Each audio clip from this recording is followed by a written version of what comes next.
Bienvenidos a Bonita Radio. Esto no es un cuento, esta es la verdad.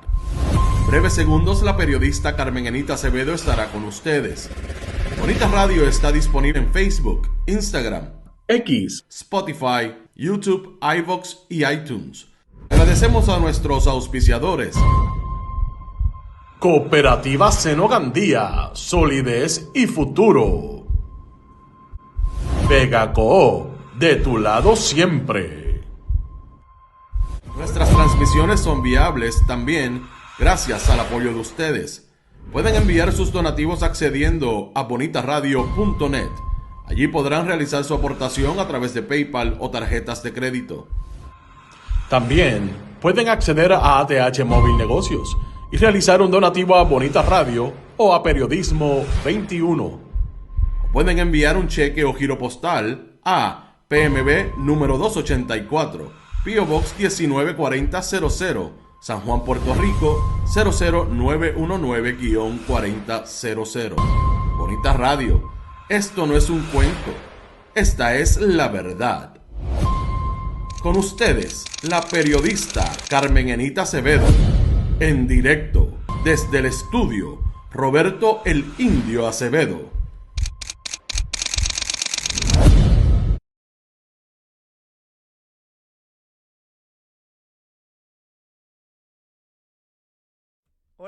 Hola, estoy aquí. Fue un ups. Estamos bregando con los equipos para ver si manejamos algunos proyectos nuevos que tenemos para el próximo mes de enero del 2026. Decía que soy Carmen Enit Acevedo y estamos en Bonita Radio a las 5:05 de la tarde de hoy, 16 de diciembre del 2025. Este programa va a ser corto, pero yo les prometí que iba a hacer algún análisis, comentario de lo que en efecto aparentemente ya es una realidad. Se anunció, por lo menos lo comentó esta mañana Jay Fonseca con relación a su programa de Cuarto Poder. Pero yo les voy a hablar de dos temas judiciales porque hay otro caso de esos interesantes que se están dando del gobierno de Jennifer González Colón. En este caso, el que tiene que ver con la inspección de los furgones allá en el área de los muelles en San Juan. Y se lo movieron también para la jurisdicción del Tribunal de Estados Unidos en Puerto Rico. Así como pasó esta mañana con el caso de Luma, que la gobernadora dijo, eso no es ningún problema, eso no representa nada, yo espero que vuelva para el Tribunal de San Juan. Vamos a ver. Hay otro caso que es el de la inspección de los furgones y definitivamente tenemos que comentar lo que en el contexto de la gobernadora que quiere seguir paseando al perro con las escoltas, es importante que el informe que se produjo para tomar la decisión de que se le iban a dejar las escoltas a la convicta por corrupción Wanda Vázquez Garcet, una jueza del Tribunal de San Juan lo pidió en 48 horas. El Departamento de Justicia tiene que entregárselo y se lo tiene que entregar para ella examinarlo en su despacho y ver si toma la decisión de que, según toda la jurisprudencia y las alegaciones que está haciendo el Departamento de Justicia, se supone que sea público, pero ellos están alegando que en el balance de intereses es importante que se mantenga privado. Vamos a hablar sobre eso. Tengo que hablar de Donald Trump y de lo que trascendió esta tarde, que es la última intervención y quizás la primera que haya hecho Susie Wiles, la directora del gabinete, la jefa del gabinete de la Casa Blanca y del gobierno de Donald Trump, que dijo que el presidente tenía personalidad de alcohólico. Está bien interesante el análisis, más que análisis, entrevista que le hizo Vanity Fair, que de hecho, si algunos de ustedes tienen acceso, porque mire, he tratado, pero no está por ninguna parte, solamente hay reseñas, hay una reseña bastante buena en los principales periódicos de Estados Unidos y voy a echar mano sobre ella porque me parece que hay por lo menos tres asuntos y las personas que toca en esa entrevista, son dos entrevistas, parece que son diferentes conversaciones que ha tenido con periodistas y la revista decidió que iba a hacerlas públicas. Interesantísimas, a eso vamos ya mismo, pero por ahí llegó Edgardo Núñez primero. Gracias, Edgardo, por estar por ahí. Siempre está disponible este chat para si ustedes quieren donar a nuestro proyecto a través de él. Tito Crespo, saludos desde Mayagüez. Rafael Avilés, Vivian López, Irving Maldonado, W. Teresa, Ed Méndez, Humberto López, Irving Maldonado, Norma Rodríguez, María Buzó, Aixes Camilo, Luz Díaz desde Winter Garden, Ivette Cardalda, Nereida Ramos, Víctor Cruz, Yuyo, Berenique, Ariel Cartagena, aquí Eliezer Ortiz, saludos desde la Bonidiáspora de California, Adalberto, Iris Minerva, está por ahí también Sandra Infanzón, Florence, Carlos Maldonado, Víctor Cruz, Rita Guzmán. Saludos, dice Ivette, Dios nos coja confesados de ser cierto si tiene el poder de hundir el botón rojo. Bueno, yo entiendo que tiene el poder. Si lo que estás es relacionándolo al asunto de lo que dice Susie Wiles, wow. Miren, esta es la portada, la foto de portada de Vanity Fair. Es espectacular portada, sobre todo cuando se entra en el contenido y Susie Wiles habla de uno de esos 6 personas que están ahí además de ella. Está la secretaria de prensa, Leavitt, el vicepresidente J.D. Vance, de quien habló el secretario del Departamento de Estado, Marco Rubio. Me voy a quedar en esos 3 porque, aunque todavía no tengo información de lo que dice sobre Leavitt, la secretaria de prensa, sí hay información sobre lo que dice de J.D. Vance. Y quizás por ahí debemos comenzar. Cuando Susie Wiles habla de J.D. Vance, dice nada más y nada menos que es un fanático de la teoría de conspiración. ¡Wow! Eso dice el vicepresidente de Estados Unidos, que se pasa todo el tiempo pensando que todo es una conspiración contra la administración Trump. Que dice del presidente Donald Trump que algún psicólogo clínico que sepa muchísimo más que yo rebatiría lo que voy a decir. Pero los alcohólicos funcionales o los alcohólicos en general exageran su personalidad cuando beben. En ese sentido, la personalidad de un alcohólico, porque opera con la idea de que no hay nada que pueda hacer. Nada. Cero. Yo quizás voy a traer el trasfondo de Susie Wiles. Nosotros lo discutimos en algún momento cuando Donald Trump asumió el poder en Estados Unidos a principios de este año y nombró a Susie Wiles, porque es una figura que no es para nada una persona que tenga alguna experiencia atendiendo los asuntos gubernamentales de la administración de Washington.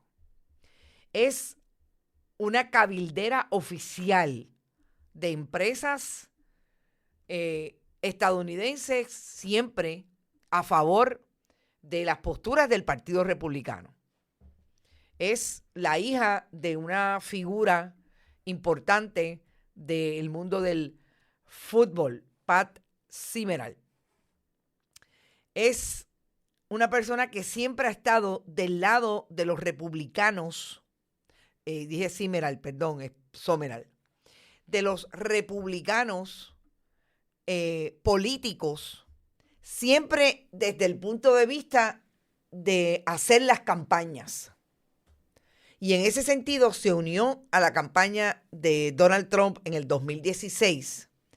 Y en aquel momento nunca tuvo posiciones como las que tiene ahora en esa entrevista, hablando sobre la personalidad de Donald Trump, y que no lo dice, o por lo menos yo no he leído la historia completa. Vuelvo y repito, solamente he tenido accesos a lo que han dicho y han traído de esa portada periódicos en Estados Unidos.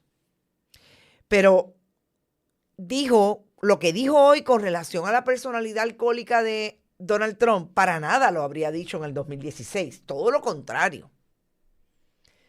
Recordemos que era la primera campaña de Donald Trump. Pero a la campaña del 2024 sí fue su directora de campaña. Una persona súper importante. Y yo pensaría que todo lo que dijo Susie Wiles en esta entrevista está mediado definitivamente por lo que ha sido diferente de la campaña de Donald Trump del 2016 al 2024. De lo que se convirtió aquella campaña que finalmente ganó Donald Trump, y fue un gobierno bastante desarticulado, según todos los análisis que se hicieron de aquella primera administración.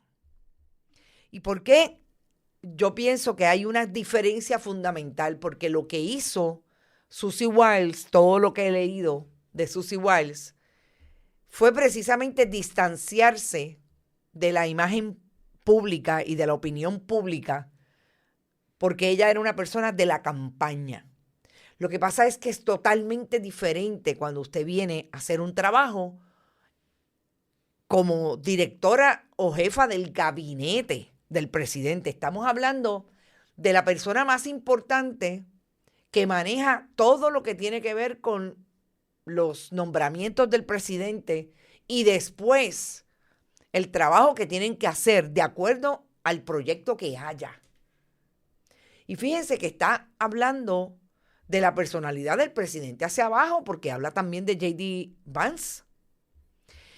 Me pareció también súper importante que en ese escoger de hablar de personas, pensaría que si ahí está la imagen de Marco Rubio en esa portada y de la secretaria Leavitt, posiblemente habló de ellos también.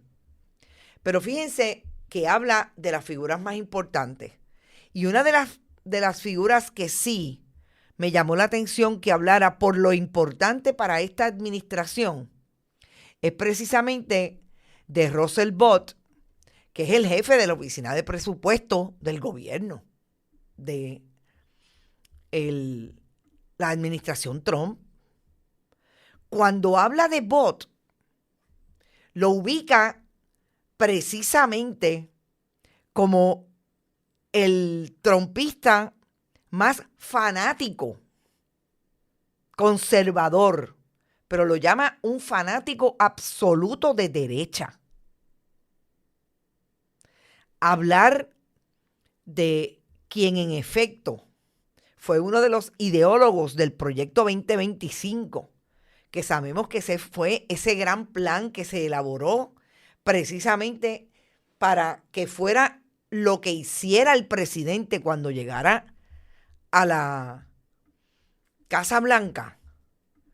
Estamos hablando de la persona que tendría lo más importante para llevar a un gobierno, a un nuevo gobierno de una administración republicana. Y dice que es un absoluto fanático de derecha. Para mí está hablando de las personas claves de esa administración. Y si era una persona que siempre estaba tras bambalinas, que nunca dio la cara, y ahora se atreve a salir y hablar de esta manera, pues entonces yo pensaría que definitivamente los problemas de Donald Trump, como dijo Valery Rodríguez Erazo, es que los peores tiros vienen de adentro. Algo está pasando en ese cuadro de republicanos.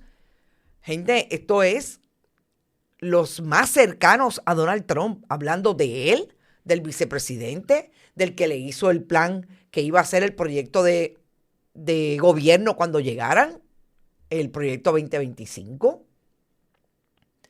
Hablando incluso de Elon Musk, dice que Elon Musk es un tipo raro, pero es un absoluto genio y que es un adicto a la ketamina. O sea, a ese nivel, pues algo anda mal en la Casa Blanca. Y a mí me recordó precisamente los tiros que estamos viendo en Puerto Rico en el caso de Jennifer González y otro líder político. En este caso no estamos hablando de una líder política electa, pero en el caso de Tomás Rivera Chats y de esos cuadros intermedios que no sabemos ahora mismo quiénes son los que están apretando o alando de un lado a otro, que tenemos un gobierno que no funciona. Y fíjense que estamos hablando de la persona que tiene información de cada uno de los jefes de agencia, de cada uno de los más cercanos a Donald Trump en la Casa Blanca. Pero decir que el presidente él no sabe o él entiende que no puede hacer nada, pues nosotros siempre hemos hablado de las posiciones que ha tenido Donald Trump públicamente y que son posiciones que se distancian muchísimo de lo que ha sido un presidente o de lo que debe ser un presidente de una nación.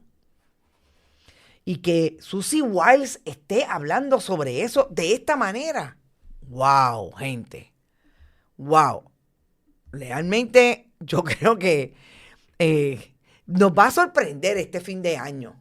Y nos va a seguir sorprendiendo. Así que si podemos llegar a acceder totalmente, es cuestión de horas que salga la publicación completa. Porque hay que ver y sobre todo analizar cada uno de los comentarios que hace sobre unos y otros. Yo creo que la mejor descripción del trasfondo de Susan Wiles lo ha hecho la revista o el periódico independiente político, que hizo un perfil de Wiles, y les voy a decir la fecha por si lo pueden acceder, precisamente el 7 de noviembre del 2024. Obviamente, 2 días después de la elección, porque era la persona que lo llevó realmente al poder, o sea, fue su directora de campaña. Y entre todo lo que dice, que fue una veterana cabildera y política del mundo de las campañas, volvemos, del mundo de las campañas del estado de la Florida y toda la relación que hace de las diferentes posiciones con quien trabajó Mitt Romney, una pelea intestina que tuvo con el gobernador de la Florida, Ron DeSantis, y eso también cómo se distancia del grupo de DeSantis y aplaudió cuando se le quiso enfrentar a Trump para ser el candidato a la presidencia. Todo eso, importantísimo, es una mujer de 68 años que tiene ese nivel de experiencia en campaña, pero no tiene experiencia en gobierno. Y puede ser esa que llegó al gobierno porque era la persona más cercana a Donald Trump, a saber por qué aceptó. Y finalmente dijo, pero si esto es un desastre. Es una mujer súper, según la descripción que hacen, súper comedida, reservada, una persona calculadora, una persona que hace campaña. Y también me recordó otra línea con relación a Jennifer González. Jennifer González ha demostrado que puede hacer campañas políticas.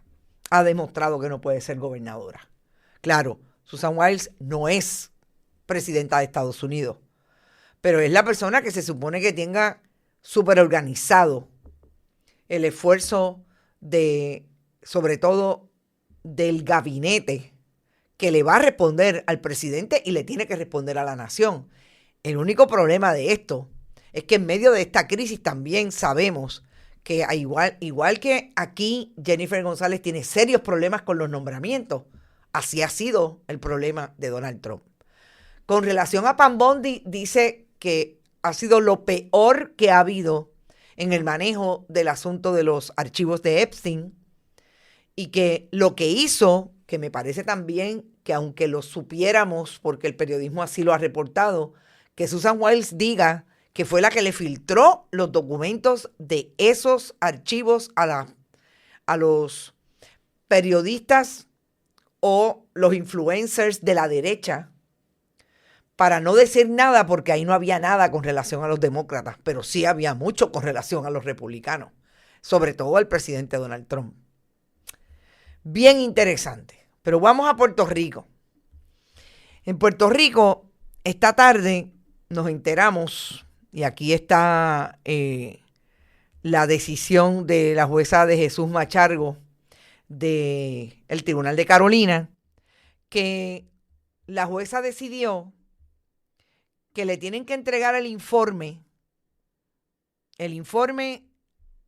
por el cual el comisionado de la policía justificó que no se le quitaran las escoltas a Wanda Vázquez Garcet. Tienen 48 horas para entregarlo, porque ella va a hacer un análisis de ese informe y va a tomar la decisión entonces de si es público o no. Y que también le tienen que entregar la información sobre los gastos anuales en peajes y mantenimiento relacionados precisamente con la escolta de Wanda Vázquez Garcet. Recordemos que esto es un caso que llevó el representante Ramón Torres del Partido Popular, porque la policía le dijo que eso era información privilegiada. Me llama la atención algo con relación a lo que sigue argumentando el Departamento de Justicia, que la jueza lo elabora de alguna manera en esa resolución para determinar, miren, no me han probado nada, pero yo quiero ver el informe completo para tomar una decisión final. Y la insistencia del Departamento de Justicia es exactamente lo mismo que argumentó Ética cuando nos negó a nosotros el informe final que determinó que no iba a continuar con la querella y no iba a emitir querella en el caso de Héctor Joaquín Sánchez y en el caso del comisionado presidente del negociado de energía, Edison Avilés de Lis. Porque parecería entonces que ese es el lema o el jingle que está llevando ese cuerpo de agencias de ley y orden que se conocen como PRECO, que está Ética, la Oficina del Contralor, la Oficina de la Inspectora General, el Departamento de Justicia, etcétera, y que insisten en que eso es un informe producto del trabajo de un fiscal, lo que se conoce como work product, y que es privilegiado porque se utiliza y tiene información que en el balance de intereses no la debe tener el público versus la información que se dilucida a nivel de los secretos o la información que utiliza el fiscal, en este caso, para llegar a una determinación. O la persona que tome la decisión, que en el caso de Ética es un abogado de la Oficina de Investigaciones, etc. Me parece que están bastante coordinados. Ahora, nosotros decíamos esta mañana que uno de los grandes problemas que tiene la gobernadora Elsar de Energía y Francisco Domenech en el caso de el contrato de Luma, que quieren que el Tribunal de Primera Instancia de San Juan vea la posibilidad de que ese contrato sea nulo porque la carta de extensión del contrato lo convirtió en nulo porque no se podía modificar el contrato y ellos alegan que en efecto se modificó cuando se hizo esa carta de extensión. Es que esto no se va a dilucidar en las gradas como ellos están acostumbrados a hacer. Esto se va a dilucidar en un tribunal y ahí todo el mundo va a ir bajo juramento. Y ahí todo el mundo dirá si la información que está ventilando a preguntas de una de las partes o a preguntas de la propia juez es cierta o no. Y en las gradas el pueblo es el que juzga, si tiene la información completa. Porque lo que hemos hablado siempre es que lo que quieren es que salga una sola parte, que salga lo que ellos quieren que la gente se crea, y finalmente hay gente que se lo puede creer. Pero yo creo que en este momento, sobre todo con los asuntos de Luma y de energía y de las escoltas, si hay temas que son antipáticos para el gobierno de Puerto Rico, de que los consuma las audiencias y el pueblo, precisamente son esos dos temas. Por todo lo que representa que en Puerto Rico la gente no tiene servicio de energía eléctrica confiable. Y encima de eso se paga caro. Y el tema de las escoltas, porque yo creo que el país está cansado de que hayan gastos tan increíbles en el manejo de los fondos públicos como puede ser insistir en pagarle escoltas hasta convictos por corrupción a gobernantes que lo que quieren es que les lleven las maletas, les paseen el perro, les mantengan ese nivel de estatus que les da, que cuando llegan a un lugar se baje el guardia que está al frente, que es parte de la escolta, y le abra la puerta. Yo creo que la gente está cansada de ellos andar en un chustro, de no poder llegar a final de mes, de no poder pagar el carro, y que aquí hayan ex gobernantes que tengan escoltas pagadas con fondos públicos. Todo eso se va a tener que dilucidar en el tribunal, porque ese informe yo creo que es súper importante, porque quisiéramos saber cuál fue el manejo de información, cuál fue el trasfondo, cuál fue el análisis legal que se hizo para decir que una convicta por corrupción tenía que mantener la escolta pagada por el pueblo. Y esa es información que el Departamento de Justicia y el comisionado de la policía se han negado a publicar, se han negado a dar. Si no estamos en el mismo caso que hemos hablado toda esta semana, que tiene que ver con la ley de transparencia, después que el domingo la gobernadora la firmó y la convirtió en ley, el proyecto de la autoría de Tomás Rivera Chats y de Carlos Johnny Méndez en la Cámara, uno lo bajó por descargue y el otro no permitió vistas públicas, pues realmente no es coincidencia que estemos aquí. Se trata exactamente de lo mismo. Ese es el ejemplo con relación a las escoltas. Vamos a ver en lo que ocurre en 48 horas, porque súper importante qué va a pasar con este asunto. Y por último, ustedes saben, bueno, por último no, en términos judiciales, ustedes saben que hace 2 semanas, hace 2 semanas, trascendió que el gobierno de Puerto Rico, porque ellos también lo anunciaron, demandó en el tribunal también, fueron a San Juan y después se dieron cuenta que la jurisdicción era en Bayamón y fueron al tribunal a tratar de impedir el pago y la continuación de servicios de S2 Services Puerto Rico. Los inspectores de los furgones que le han pagado sobre $50 millones, realmente yo creo que son $150 millones, a pesar de que el contrato estaba vencido. El trasfondo de esto también es importante traerlo, es que el periodismo, en este caso de el CPI,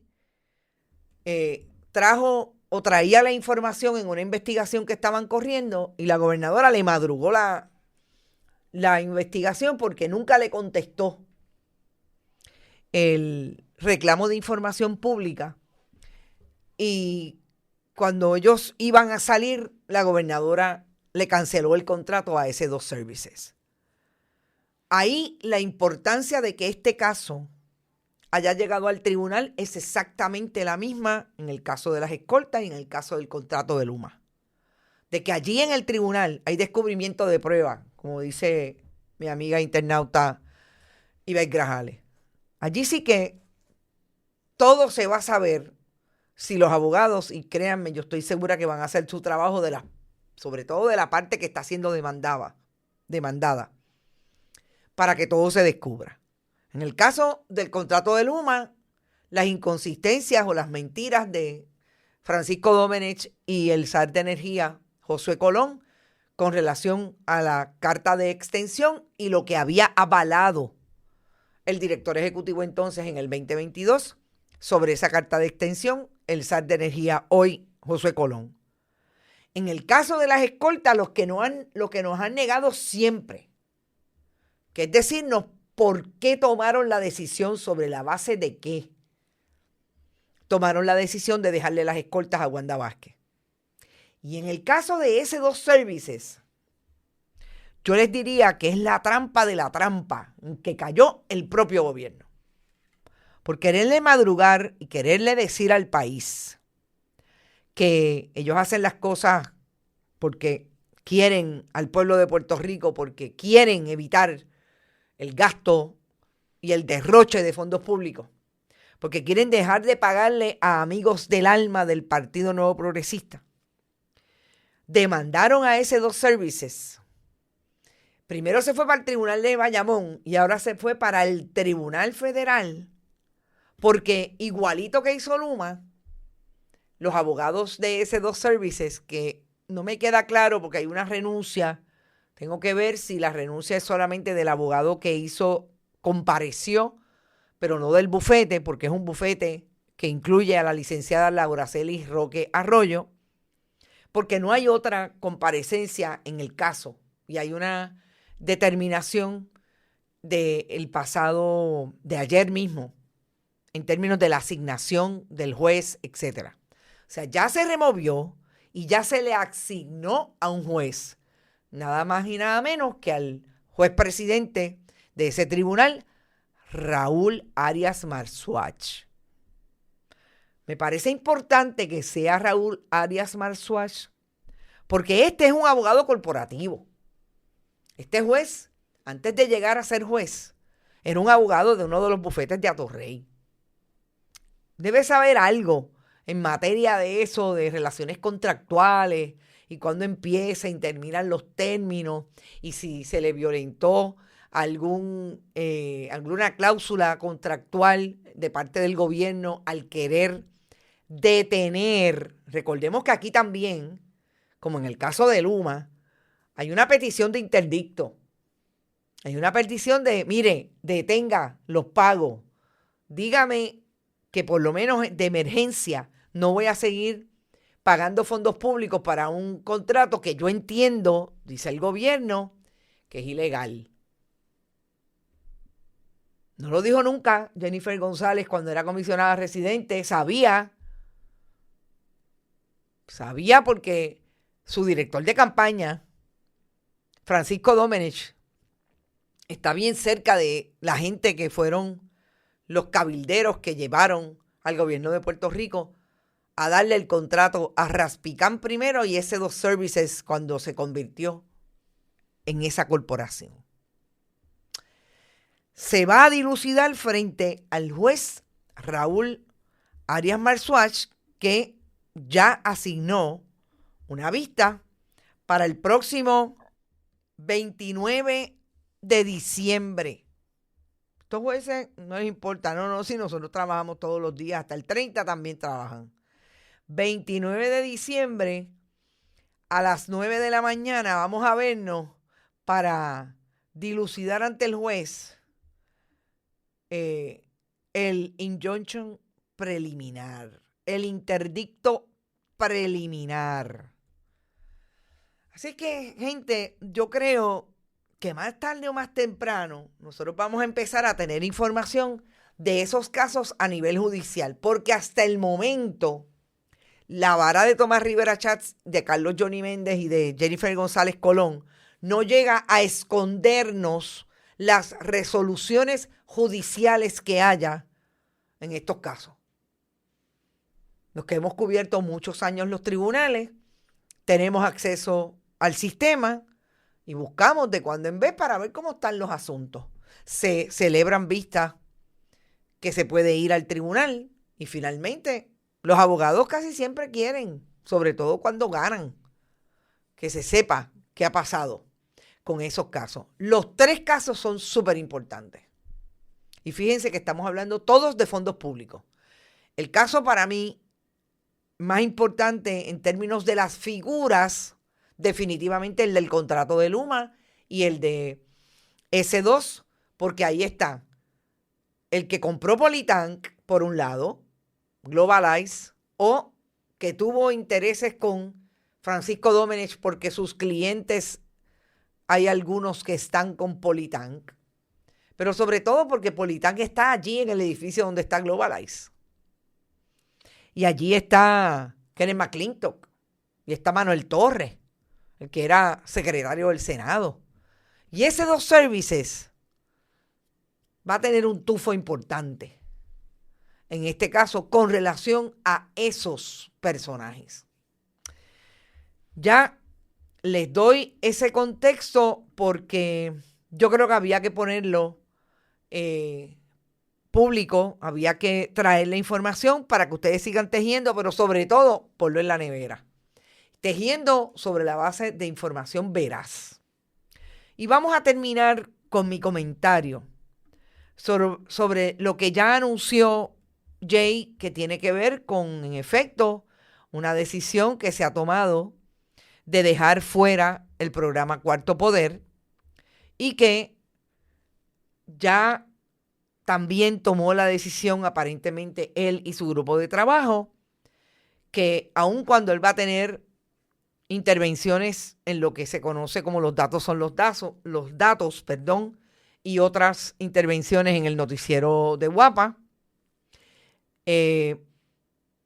puede ser que lo único que se nutra de investigaciones de estas periodistas, la compañera Bárbara Figueroa entre ellas, Lijarelis Cruz Maisonave y la compañera Cintia López Cabán, van a estar en los productos que él ha desarrollado en lo que se llama Jay Fonseca Premium.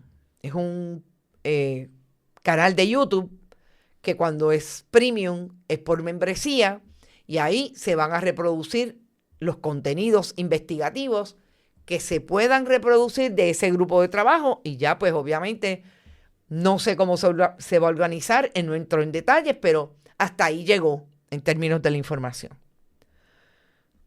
Yo quiero decir que independientemente de las diferencias que usted pueda tener con los productos de contenido que son de entretenimiento, que no necesariamente producen análisis periodísticos porque Jay no es periodista, sí tiene el componente periodístico a base de ese programa que ideó desde el 2021 y que aparentemente la costo-efectividad fue cuestionada por el que ponía de frente la estructura, en este caso un medio corporativo como Guapa Televisión.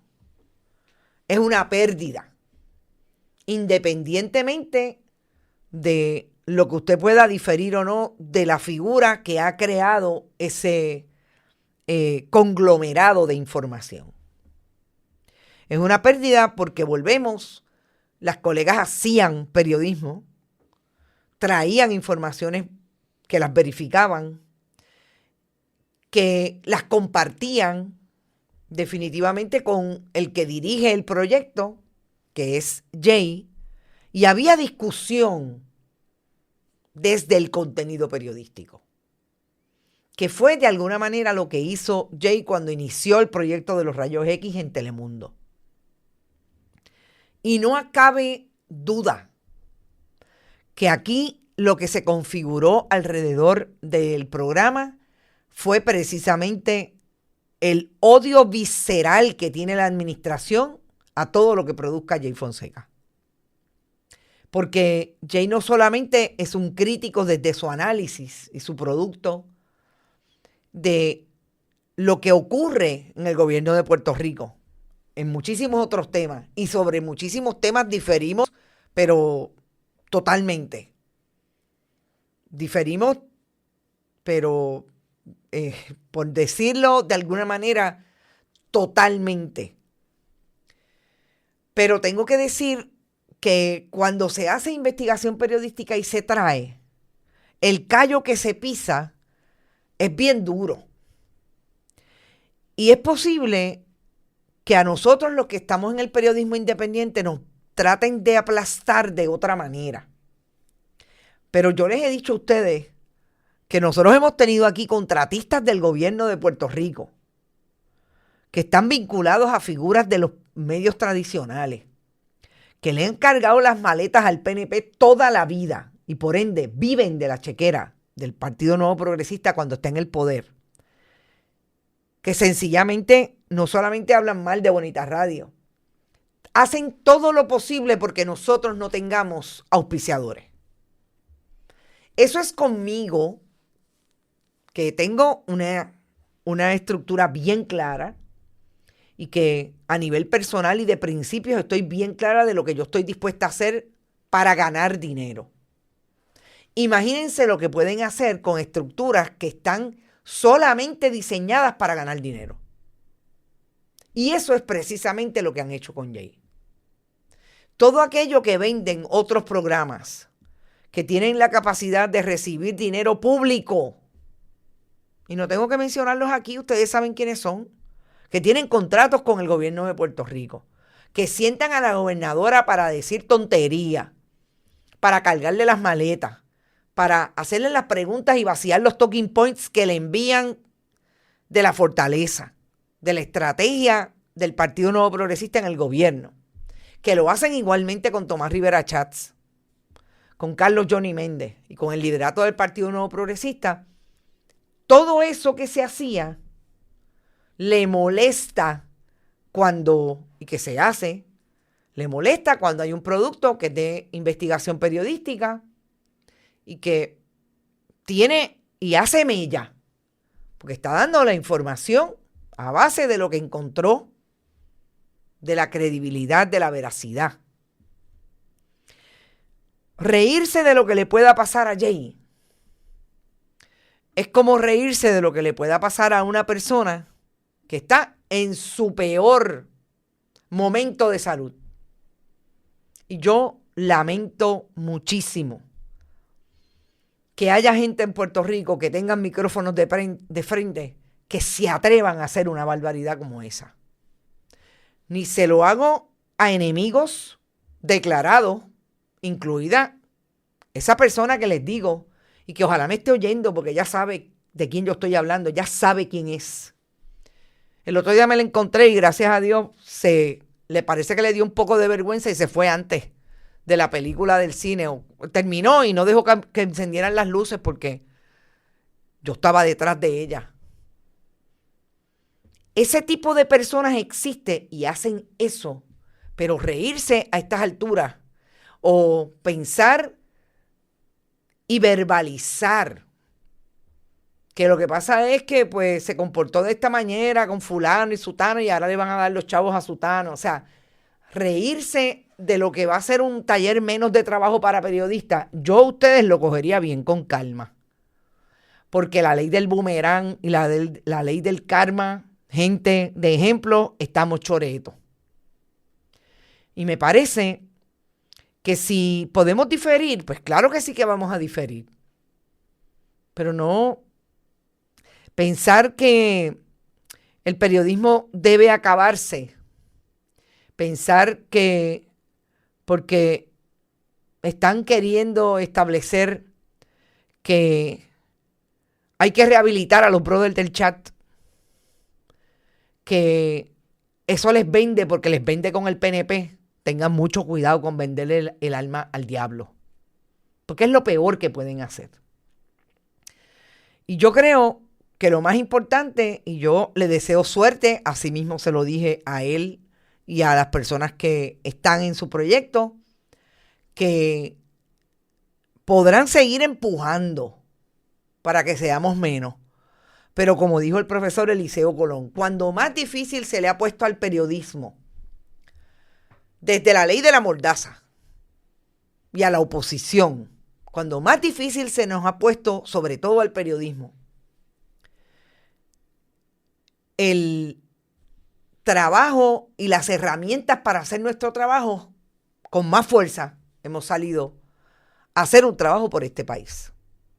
Así es que contemos con que puedan trabajar, que las colegas puedan tener exposición todavía en los programas de Jay, que en efecto él pueda seguir moviendo ese producto de fiscalización desde el periodismo, de análisis, y que pueda seguir con sus proyectos, pero que entienda que en efecto esto viene por encima y duro.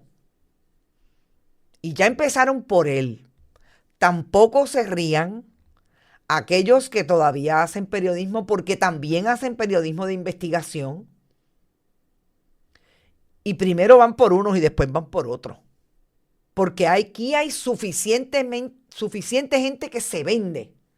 Suficientemente, no sé qué me pasó, suficiente gente para recibir lo que quieren recibir para poder mantener sus estilos de vida, que están dispuestos a seguir cargándole las maletas al liderato del Partido Nuevo Progresista, que son los que están interviniendo con el trabajo de muchos profesionales. Así es que esos son mis comentarios. Nos fuimos. Gracias por estar. Yo les dije que era corto, pero no es tan corto. Seguimos en lo de siempre, en nuestro trabajo. Muchas investigaciones por ahí. Estoy investigando. No creo que saque nada hasta después de que acabe el año, porque estos son días que ahora viene las fiestas de verdad entre la semana que viene y la próxima.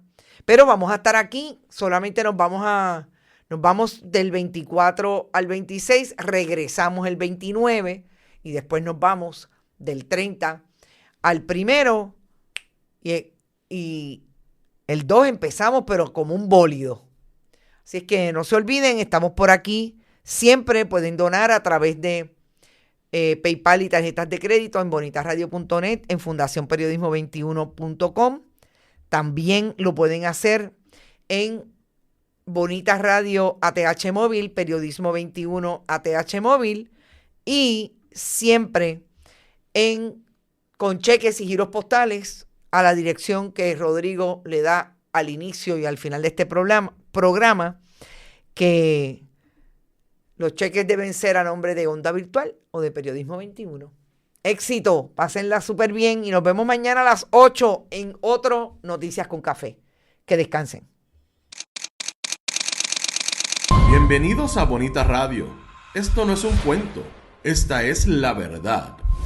En breves segundos la periodista Carmen Anita Acevedo estará con ustedes. Bonita Radio está disponible en Facebook, Instagram, X, Spotify, YouTube, iVoox y iTunes. Agradecemos a nuestros auspiciadores. Cooperativa Seno Gandía, solidez y futuro. Vegaco, de tu lado siempre. Nuestras transmisiones son viables también